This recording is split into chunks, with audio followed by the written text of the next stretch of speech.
Hindi pa pinag-uusapan. Hindi pa pinag-uusapan 'yan.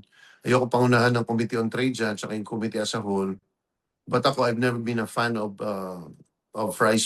freezing, especially sa oil, no? Kasi kapag hininto na natin 'yan, baka mamaya magandang intention natin pero nakita natin sa karanasan sa kasaysayan natin na kapag freeze mo, ang selling price sa abroad is at $120 per barrel. Pipilitin natin sila magbenta ng below that, hindi sila magbebenta. At kung walang magbebenta, not only are we going to have a problem of rationing, but more importantly, dahil konti ang binebenta, basic law on supply and demand, magmamahal siya. So nagiging counterproductive siya.